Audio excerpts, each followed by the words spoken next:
Bonjour et bienvenue sur le podcast Flamboyante. À travers ce podcast, j'ai ouvert un espace de parole dédié aux femmes qui entreprennent avec alignement et intégrité. Je choisis des entrepreneurs qui, à mes yeux, sont remarquables.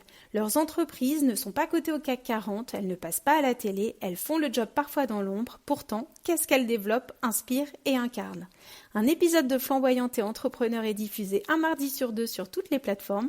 Partagés en mode thérapie entrepreneuriale, j'espère que ces parcours nourriront le vôtre autant qu'ils nourrissent le mien. Je suis Sabine Reynard, révélatrice de marque et d'être. J'accompagne les chefs d'entreprise à aligner ce qu'ils font à qui ils sont et non l'inverse. Je traduis en mots, en images, en vibrations, leur positionnement, leur univers de marque et tout simplement la mission qu'ils développent avec le cœur au quotidien. J'espère que cet épisode vous plaira. À bientôt! Vous êtes à un moment phare de votre carrière. Nouvelle stratégie, c'est une question de vie ou de mort. Ah, carrément. Le mot patronne, pour moi, c'est un mot très fort. Non, mais nous, les femmes, c'est pas pareil. Ah bon ? Combien il te faut pour commencer ? Et une fois qu'on est là, on est des patronnes et on s'entraide. Coucher double sur la com. On était tous à fond. Et je pense que tout ça est aussi lié à mon syndrome de l'imposteur. Ouvrir une boîte, et pourquoi pas ? Bonjour à toutes et à tous. Aujourd'hui, j'avais envie d'aborder le sujet de la loyauté et de l'éthique dans son business. Alors, c'est des sujets qui me parlent beaucoup parce que j'ai pas mal d'aventures à raconter à propos de la loyauté et de l'éthique. Ce sont deux valeurs primordiales chez moi.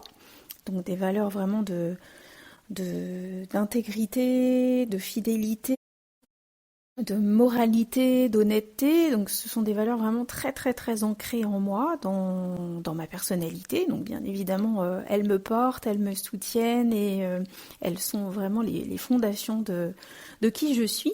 Et évidemment, elles ont un impact très très conséquent dans la manière dont j'organise mon entreprise, dans la manière dont fonctionne mon entreprise, dans la structure aussi du management, des équipes que je peux composer, etc. Et cette loyauté et cette éthique ont eu... il y a eu des frottements, je cherchais mes mots, pas mal de frottements autour de la loyauté et de l'éthique, parce que la loyauté, donc je vais commencer par la loyauté. Donc la loyauté, c'est le fait d'avoir un caractère fidèle, de tenir ses engagements, d'avancer avec honnêteté, avec droiture. Il y a une forme d'intention comme ça, très loyale, très sincère, avec un sens de l'honneur, à conduire tous ces projets, ces actions, ces engagements avec moralité. Et quand on a la loyauté comme une valeur principale dans sa personnalité, eh bien la loyauté, elle est essentielle et on ne peut pas faire sans. Donc ça signifie que dans tous les engagements, par exemple, que je peux prendre auprès de mes clients, j'ai un sens assez inné, assez intrinsèque de l'engagement. Donc bien évidemment, je ne vais pas me désengager en cours de projet, je vais donner le meilleur de moi-même pour les servir, je vais aller toujours plus loin, plus haut dans la qualité, dans l'excellence de mon accompagnement pour leur faire plaisir, pour que ça réponde à leurs attentes et puis pour que ça honore notre contrat. Donc il y a un vrai sens de l'engagement, un vrai sens de la qualité, un vrai sens du service qui découle de cette loyauté. Et cette loyauté, parfois, elle me joue des tours parce que, en face, il peut ne pas y avoir le même niveau d'engagement dans la collaboration, le même niveau d'engagement dans le service et dans le partage du contrat, puisque un contrat, il faut pas l'oublier, n'est pas à sens unique.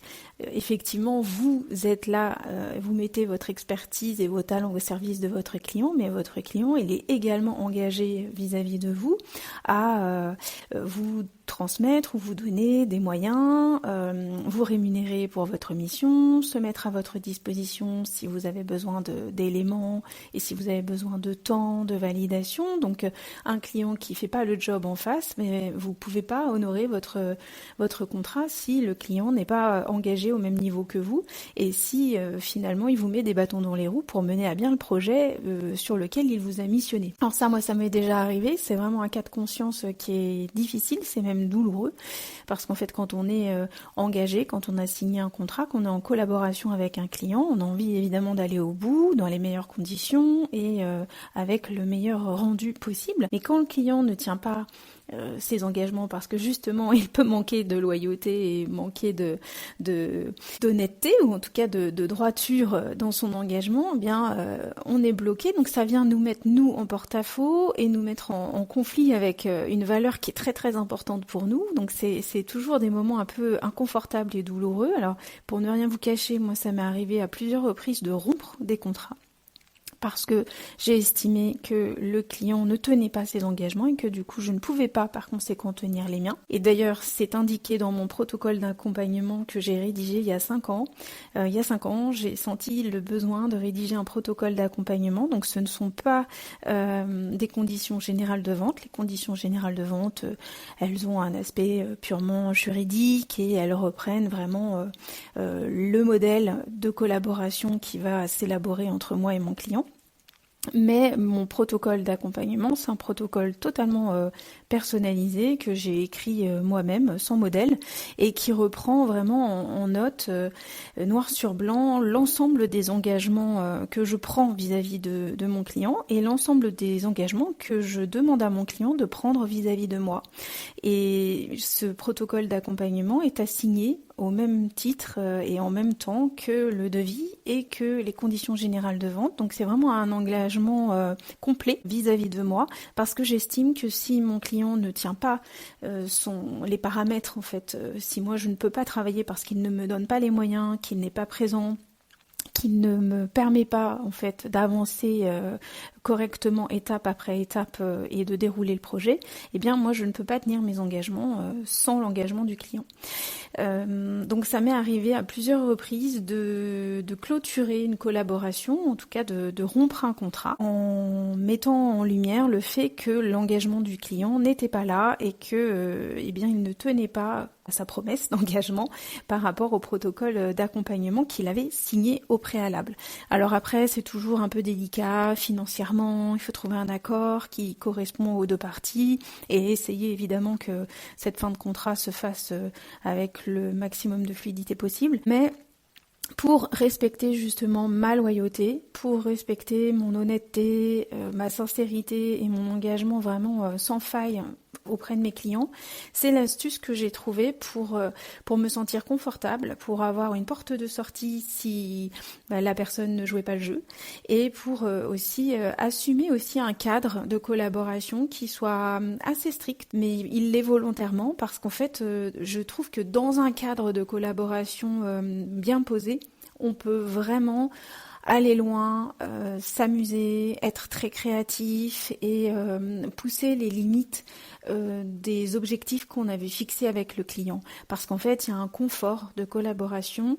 Pour moi, le cadre, c'est le confort, c'est la sécurité. Donc plus le cadre posé est assez précis, juste, et plus ça donne de liberté pour explorer et pour œuvrer à l'intérieur de ce cadre avec le client. Donc voilà comment moi je procède par rapport à la loyauté. La loyauté, elle ne prend pas place uniquement dans la collaboration avec le client, elle prend place aussi dans les collaborations avec des partenaires, avec des fournisseurs. Et ça, c'est aussi un autre volet dont on parle assez peu. Moi, c'est un volet qui est important pour moi parce que depuis 25 ans que je suis entrepreneuse, depuis 25 ans, je recrute, je sélectionne des profils de partenaires que je vais bichonner, avec lesquels je vais travailler quasiment au quotidien. Et ce sont des partenaires qui sont indépendants, qui sont externes à mon entreprise, sur lesquels je dois pouvoir compter, qui vont être le prolongement de mon propre accompagnement, qui vont quelque part être une valeur ajoutée à mon accompagnement. Et donc ces partenaires, je dois les sélectionner avec le plus grand soin et surtout je dois Alors, on doit trouver un accord de collaboration qui soit totalement fiable, qui soit cohérent avec ma propre manière d'accompagner mes clients, les services que je propose et le regard global, l'expertise globale que j'offre à mes clients. Alors, les partenaires, j'en ai eu beaucoup. J'ai eu beaucoup de partenaires parce que je me rends compte qu'à chaque fois que moi je bouge mes lignes et que mon entreprise évolue, les partenariats n'évoluent pas toujours en même temps et de la même manière, sur la même fréquence que l'évolution qui se fait en interne, à la fois à l'intérieur de moi et à l'intérieur de mon entreprise. Et donc parfois je suis obligée de changer de partenaire parce que leur posture ne correspond plus à la posture que je veux proposer à mes clients, ou bien leur propre positionnement va aller à l'encontre du mien, ou leurs compétences techniques finalement sont dépassées par rapport à ce que moi je souhaite offrir à mes clients, puisque je suis sans cesse en proposition d'innovation et en proposition de valeur ajoutée, et que j'aime vraiment faire évoluer mes offres régulièrement. Donc j'ai eu énormément de partenaires depuis 25 ans et il y a toujours ce sentiment de loyauté puisqu'il y a une forme de fidélité aussi dans le partenariat, évidemment, on doit travailler en confiance, donc on élabore et on coordonne nos expertises pour servir un client commun. Et cette loyauté, parfois c'est délicat pour moi de rompre également un partenariat parce qu'il y a une forme de fidélité, puis il y a une forme de ronron aussi, de train-train qui s'est mis en place avec le partenaire, ça roule, on a une méthodologie, on a une approche qui est commune, on n'a pas besoin de beaucoup se parler, on se comprend, tout a été mis en place, on a mis des fondations solides en place, et quand on sent qu'il y a une dissidence et que cette dissonance ne va pas pouvoir être réglée, et qu'il va falloir changer de partenaire, c'est toujours un peu délicat, de se dire mais il va falloir que je recrute une nouvelle personne, que je la teste, qu'on expérimente plusieurs projets pour trouver notre vitesse de croisière ensemble. Et puis c'est toujours prendre un risque aussi par rapport à mes clients finaux, de me dire est-ce que le service va être à la hauteur, est-ce que on va être bien sur un niveau d'engagement qui va être cohérent, est-ce que les technicités proposées vont toujours être bien qualitatives, voire innovantes, et voir vraiment on va dire des solutions optimales pour le client. Donc il y a toujours toutes ces questions qui restent en suspens, et j'avoue que moi j'aime quand ça dure, j'aime avoir des partenariats dans la continuité, qui soient pérennes dans le temps, puisqu'il y a vraiment cette forme de fidélité qui m'habite. Mais parfois je suis obligée de revoir certains partenaires pour être toujours cohérente à la fois envers moi-même, et puis pour être cohérente par rapport au service optimal que je veux proposer à mes clients. Et puis, donc je vous parlais en introduction de l'éthique. L'éthique rejoint la loyauté, puisqu'en fait, vous le savez, on a quand même des collaborations qui, pour certaines, nécessitent un certain nombre de collectes d'informations professionnelles qui sont des informations par rapport auxquelles on doit avoir une certaine discrétion. On a aussi l'éthique liée à des aspects commerciaux ou à des aspects techniques. Moi, je suis très très enclin à respecter un protocole commercial sérieux, c'est-à-dire que je ne vais pas vendre mon âme au diable, je n'encouragerai jamais un client à vendre son âme au diable. Il y a des choses qui sont pour moi de l'ordre de la zone rouge, et jamais je ne ferai de conseils qui pourraient nuire à un client ou qui pourraient le mettre justement en zone rouge. Et il s'avère que au fil de toutes les collaborations que j'ai pu rencontrer, il y a des clients qui sont vraiment sur la même ligne d'éthique, et puis d'autres pas du tout, où en fait tout est possible. On pourrait vendre une mère, un père, un chat, il n'y aurait pas de problème avec ça. Et là, moi, je rentre pas là-dedans, c'est pas possible pour moi. Donc il y a un certain niveau de valeur morale, d'honnêteté, d'intégrité, de justice qui doit être respecté, et ça c'est très très important. Et puis on peut aussi parler de l'IA, c'est aussi par rapport aux droits d'auteur, par rapport à cette matière grise qui s'échappe à travers l'IA, etc. Alors c'est pas le sujet de ce podcast, donc je vais pas forcément dérouler ma pensée par rapport à l'IA, mais en tout cas dans la pratique de nos métiers et dans le conseil que je peux apporter aux chefs d'entreprise, aux entrepreneurs, entrepreneurs par rapport au positionnement de leur business, il est très souvent question d'éthique, de valeurs morales, de loyauté, en lien entre évidemment qui ils sont et leur business et leurs clients. Donc ce sont des notions qui sont fondamentales dans le business, on n'en parle quasiment jamais, enfin en tout cas moi j'en entends pas parler, alors que ce sont des sujets qui gravitent nos entreprises et qui font partie de nos choix stratégiques très réguliers. Parfois ce sont pas les sujets qui sont mis en exergue en numéro 1, mais derrière le sujet mis en valeur, il va y avoir une question de loyauté et d'éthique et de choix par rapport à cette loyauté et à cette éthique. Pour avoir, moi, il y a très longtemps, collaboré avec une marque qui s'appelle L'Oréal, le pire client de ma vie, justement en termes d'éthique et de loyauté et de respect des humains et d'organisation interne, c'était une catastrophe. C'est mon repère en fait, c'est ma référence. Je me dis que voilà, jamais plus je ne travaillerai pour des gens comme ça, pour ce type d'organisation forcenée qui ne respecte rien, et qu'aujourd'hui vraiment je tiens à avoir une simplicité, une sérénité d'esprit avec laquelle je suis parfaitement en accord, c'est-à-dire que qui je suis, mes valeurs doivent être respectées à 100% dans mon entreprise, quels que soient les projets, quels que soient les clients. Je préfère refuser une collaboration, refuser un partenariat pour privilégier et valoriser mes valeurs personnelles plutôt que de valoriser un gain, le gain d'une somme d'argent ponctuelle qui peut me faire perdre en intégrité. Ça, c'est pas possible pour moi. Donc au fil du temps, je me suis rendu compte que plus j'affirmais ces valeurs personnelles fortes de manière assez intrinsèque, et plus les clients qui venaient à moi réagissent en effet miroir à ces valeurs et finalement il y a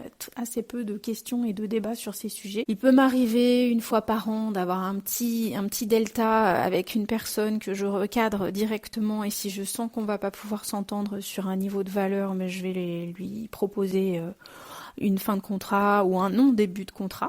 Mais je suis très sensible et très regardante et vraiment dans le discernement, dans l'observation des débuts de discussion avant même qu'il y ait devis et collaboration ensuite, pour voir si le système de valeurs de ce client est cohérent avec mon propre système de valeurs. Et si je sens la moindre hésitation, je vais mettre le doigt dessus et en parler directement avant même qu'on signe un contrat. Et si je vois que réellement il y a une dissidence, je ne signerai pas de contrat.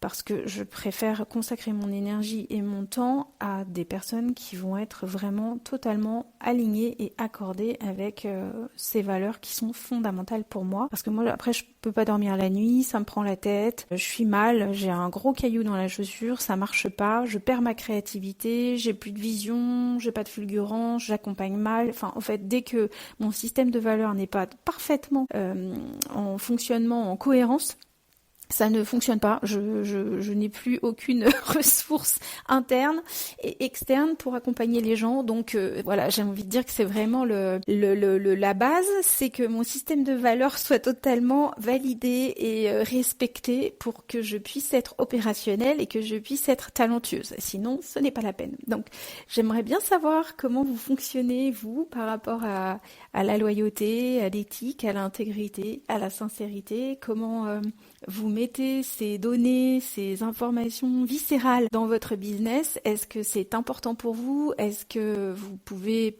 passer un peu outre? Est-ce que vous pouvez vous permettre de les affirmer, de les assumer pleinement dans votre entreprise et dans votre manière de collaborer avec les gens que vous accompagnez? Ce sont des sujets que je trouve passionnants parce que j'ai vraiment moi à cœur d'être alignée entre ce que je fais et qui je suis. C'est très important pour moi et c'est aussi ce que je propose comme conseil, comme fil rouge dans tous mes accompagnements par rapport aux chefs d'entreprise que j'accompagne. Et ça me semble vraiment important de se poser ces questions à l'heure où parfois les gens avancent sans foi ni loi et finalement peuvent revenir sur des décisions, revenir sur des engagements, finalement faire avec, composer. Bah voilà, est-ce que vous arrivez à composer? Est-ce que vous vous êtes déjà posé la question? Est-ce que vous avez été face à des cas de conscience comme ça où vous remettez en question votre intégrité versus vous signez un contrat qui est important pour votre entreprise. Voilà, par expérience, je me rends compte que plus on assume ces valeurs et plus on rejoint le même niveau de valeur chez les clients qui entrent chez nous, ça c'est mécanique, moins on respecte ces valeurs et plus on a des clients un peu passe-partout qui n'ont pas forcément de conscience sur ces sujets et qui vont aller venir. Ce sera pas forcément catastrophique, mais en tout cas vous n'aurez pas forcément la réponse au niveau d'engagement que vous avez pris. Et une réciprocité aussi dans la collaboration. Je trouve que c'est essentiel de pouvoir être dans la réciprocité. Alors j'utilise parfois l'exemple de la rencontre amoureuse versus la rencontre commerciale business. Pour moi, c'est la même histoire, c'est-à-dire que si dans les rencontres amoureuses, en fait, le niveau de valeur, le partage de valeur est très très très important. Et dans les rencontres business, c'est la même chose. Si on ne partage pas le même socle de valeurs, c'est très compliqué. Il va y avoir des couacs, il va y avoir des nœuds. On va certainement se crisper à certains moments du déroulement du projet sur des sujets. Et ce sera la même chose dans les relations, dans la relation de couple, dans les relations amoureuses. C'est la même histoire. À partir du moment où on n'est pas calé sur le même niveau de valeur et sur les mêmes essentiels, eh bien, on se met vraiment face à de potentielles difficultés qui peuvent devenir très graves. D'où aussi la question, et là je dérive un peu, mais de l'association, parce qu'il y a énormément d'entrepreneurs qui réussissent à trouver un binôme ou un trio, et je les félicite parce que moi ça m'a toujours semblé très très très ambitieux de trouver quelqu'un avec qui se coordonner et quelqu'un avec qui partager les mêmes valeurs pour avancer et pour construire un business. Je dis de temps en temps, je donne comme conseil à certains de mes clients de rester solo s'ils n'ont pas trouvé une personne avec laquelle ils sont sûrs à 1000% de ce partage, parce qu'en fait ça peut vraiment mettre au devant de gros problèmes financiers et de direction dans l'entreprise si on découvre que finalement on n'avait pas tout à fait le même système de valeurs et pas tout à fait les mêmes définitions derrière les valeurs. Donc c'est hyper important. Alors je pourrais revenir sur d'autres valeurs. Aujourd'hui j'ai choisi la loyauté, l'éthique, et évidemment en sous-jacent il y a l'honnêteté, la sincérité, la droiture, la fidélité, l'intégrité, la justice. Ce sont des valeurs morales qui sont essentielles et qui peut-être parfois sont un peu en perte de vitesse. En tout cas, je trouve que c'est important de les remettre vraiment à leur place et d'en faire finalement des engagements de cœur, d'en faire des valeurs essentielles, socles de nos entreprises.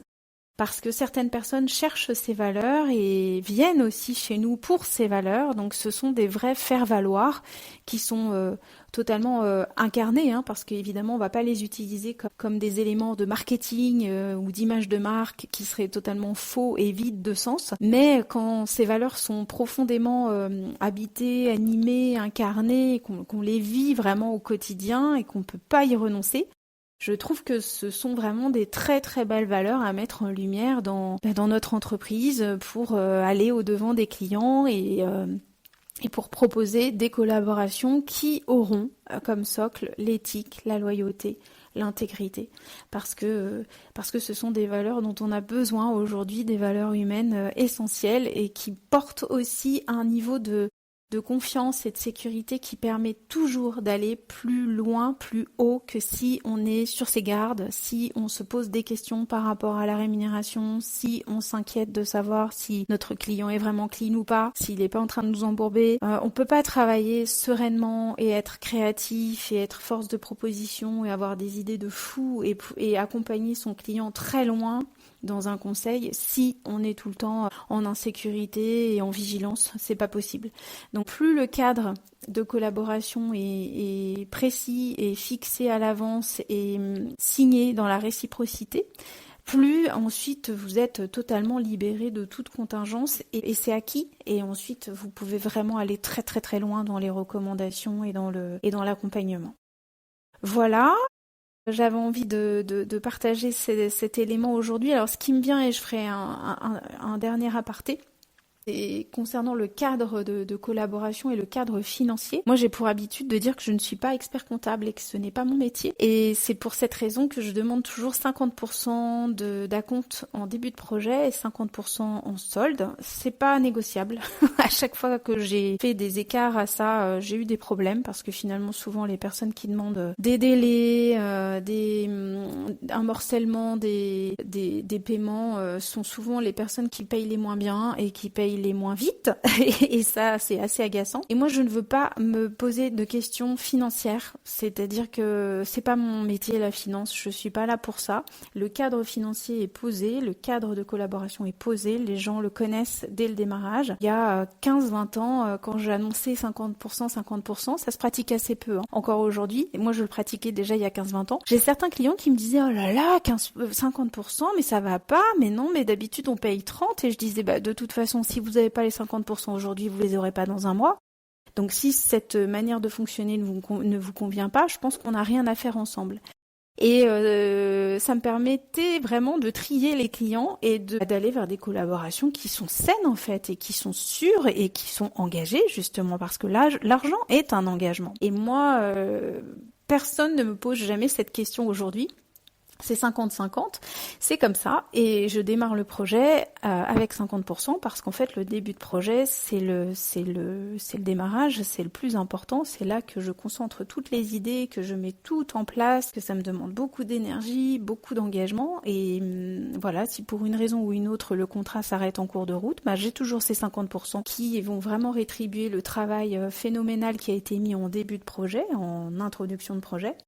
Et je trouve que c'est aussi une réassurance pour le client qui voit que tous les moyens sont mis en œuvre pour répondre à sa problématique, pour lui offrir le meilleur des services. Et je trouve que ça apporte aussi du sérieux à l'approche. Et finalement, c'est un cadre qui est très confortable et qui, moi, me permet de ne pas me poser de questions financières, budgétaires. J'ai autre chose à faire, c'est pas le cœur de ma mission. Donc, 2 versements, 2 factures, tout est clean. Et moi, entre-temps, je travaille sur mon sujet à moi qui est le conseil en positionnement, la vision de marque et puis la communication. Et ce cadre financier définit vraiment également ce cadre de loyauté et d'éthique qui est mis en place entre moi et mon client et moi. Voilà, j'espère que ce sujet vous plaira. Moi, j'avais vraiment à cœur de le partager aujourd'hui parce que c'est une vraie problématique qui habite nos entreprises bien plus souvent qu'on ne le croit et on en parle trop peu. Donc, si vous avez envie de m'écrire, de revenir vers moi, écrivez-moi sur Instagram ou envoyez-moi un mail ou même appelez-moi. Je suis complètement partante pour parler de ce sujet avec vous. Et si vous peinez à mettre en place ce cadre de collaboration, un protocole d'accompagnement, que vous peinez à facturer correctement ce cadre-là, n'hésitez pas aussi à revenir vers moi parce que j'ai expérimenté beaucoup d'approches techniques ces 25 dernières années. J'ai beaucoup tâtonné. Et tout ce que je vous propose d'ailleurs, c'est le fruit des tâtonnements de mes propres errances et de mes propres questionnements. Donc je saurais vous accompagner, vous conseiller et surtout transformer des pensées limitantes ou des croyances qui vous freinent dans le cadrage de votre business et dans le développement de votre business aussi.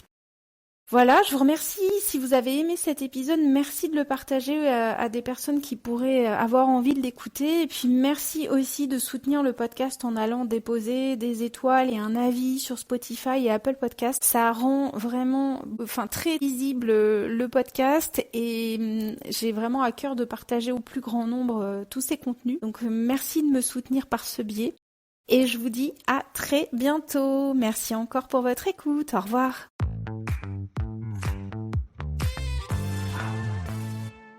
J'espère sincèrement que cet épisode vous aura inspiré et nourri. Si vous avez aimé cet épisode, je vous remercie de soutenir Flamboyante et Entrepreneur en vous abonnant, en allant déposer des étoiles et un commentaire sur Spotify, Podcastix ou Apple Podcast, en partageant l'épisode sur vos réseaux ou encore en invitant votre entourage à l'écouter. Si vous souhaitez me joindre, si vous voulez découvrir mon approche ou encore lire mes 3 livres publiés aux éditions Marie-Claire, retrouvez-moi à sabinerenard.com. Rendez-vous le mardi toutes les 2 semaines à 7h sur toutes les plateformes pour un nouvel épisode. À bientôt!